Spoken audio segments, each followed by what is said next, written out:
Good morning, afternoon.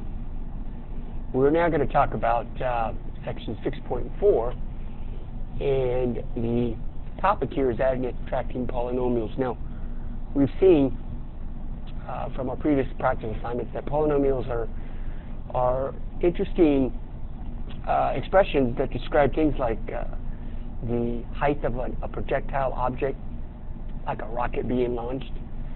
We also saw that polynomials can be used to describe a surface area of cylinders, like your Rockstar can or your Pepsi can.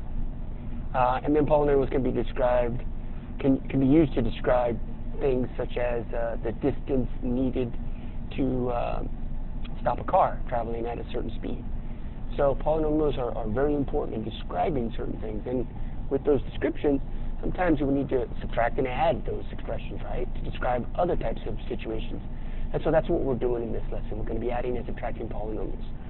So how do you do that? Well, taking a look at the first example, we know that in order to do this, you must combine like terms. So what's a like term, and how do you combine them? Well, here's how you combine a like term.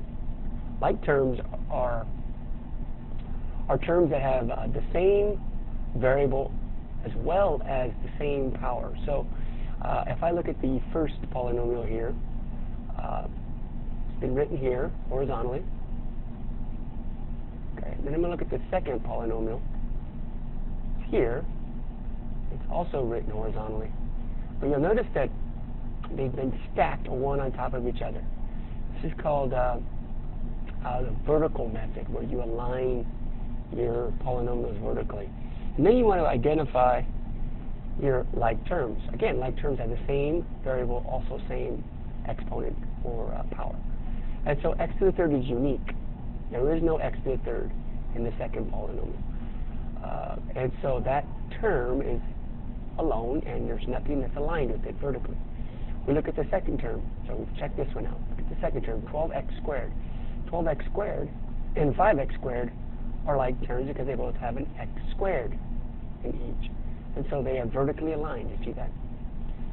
And 8x is a like term with negative 6x. Notice I said negative 6x, and there's a reason why I said that. That subtraction sign can be written as, or changed to an addition problem, and that sign follows the 6, which becomes negative 6. So take away 6x or subtract 6x is equivalent to saying adding negative 6x. So that term has a negative sign associated with it, which is important. And then, of course, the last terms are the constants, 6 and 9, and they are vertically aligned. And so that's how you group these. It's a grouping technique. And so we add these expressions. So 4x to the third plus nothing is 4x to the third. We've got 12x squared plus 5x squared. That's 17x squared. Now, here, what I do is I essentially tell myself 8x plus. Now, you see the subtraction sign? Typically, I change it to an addition sign, make this negative. So I tell myself it's 8x plus negative 6x, which is 2x. That's just me. Or 8 minus 6 is 2. That's another way of doing it, okay? 8 minus 6 is 2. And then 6 plus 9 is 15. And so we've added the coefficients of the like terms, 12 and the 5, the 8 and the negative 6, and the 6 and the 9. That's how we get this expression. So this is called adding polynomials. That's one method. Now here's the other method. It's called a horizontal method, and it's the same grouping technique, except you don't group it vertically. You group them horizontally. And so again, take a good look at this. What we have here is the first term, our first polynomial, okay? And then we have the second. Now, notice that they rearranged the first by taking the x squared, which is the highest power, and written that first, so they wrote it in standard form. It's pretty important to do that. Second polynomial. There we go. So we're adding these. So the polynomials have been written in standard form, and now we're going to group these horizontally. And so looking at this, we've got our negative 7x squared and our x squared. Again, they're like terms, both have x variable, second power. So negative 7x squared, remember it was minus 7x squared. I'd mentioned that that negative sign follows the coefficient of the term.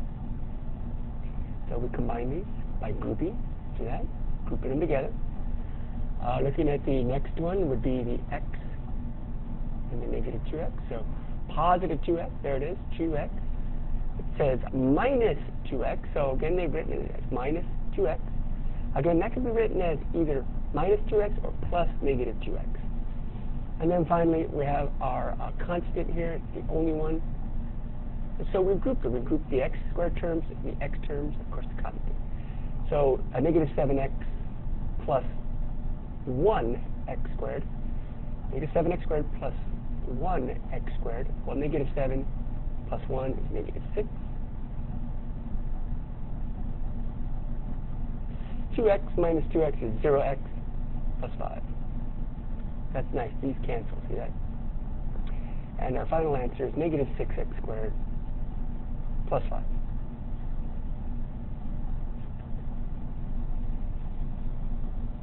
Moving on. Do you get the same results whether you add polynomials vertically or horizontally? Why or why not? Same results. Yes. Same results.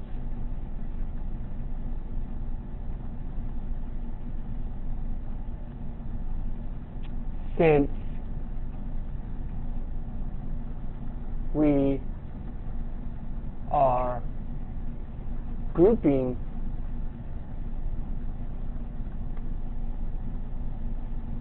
the terms, and it would be the like terms either vertically or horizontally. So essentially what you're saying is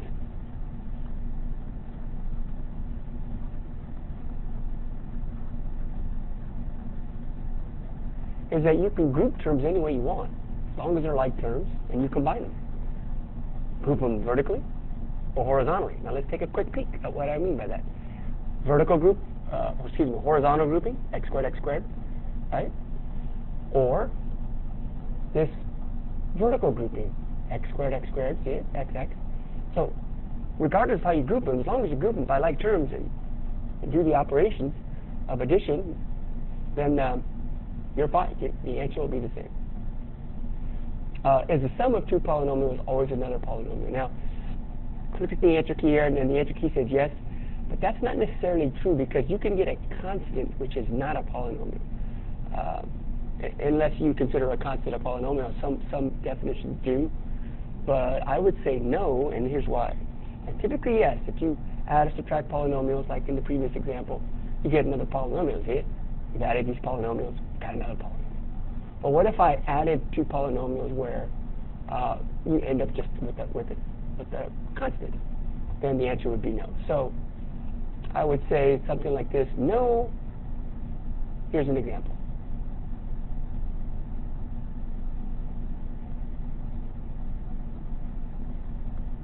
I would say 3x squared plus 6x minus 7. And if I was to add that to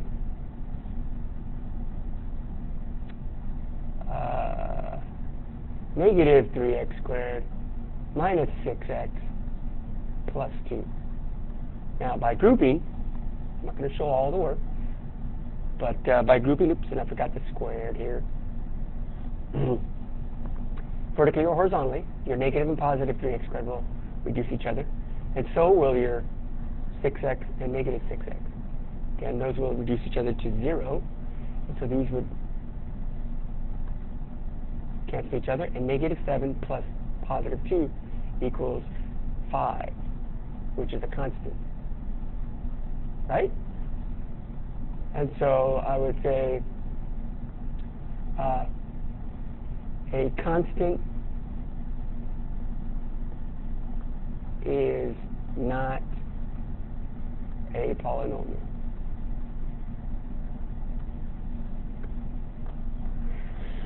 Alrighty? And just about done with this first page.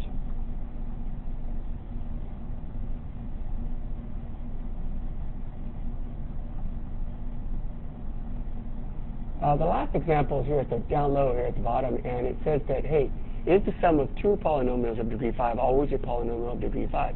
Give an example to explain your answer.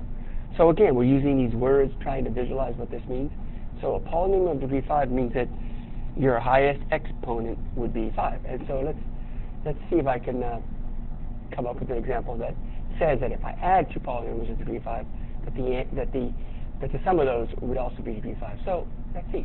Here's my example. I'm going to go 3x to the 5th plus 2x to the 4th minus 7.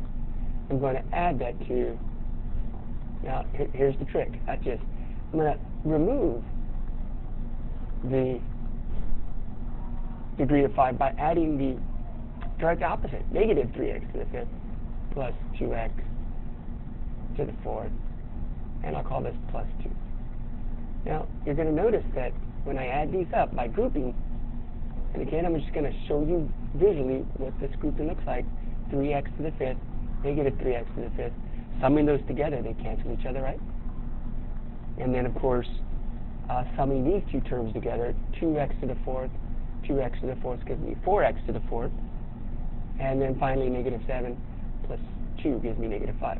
So my answer would be 4x to the 4th minus 5. Now what is the degree of this polynomial? It's 4, isn't it? It's not degree 5. So there it is. Is the sum of two polynomials of degree 5 always a polynomial of degree 5? No. Two polynomials of degree 5 added together, the answer is degree 4. So the answer is no. The term with degree 5 can be removed if added by its opposite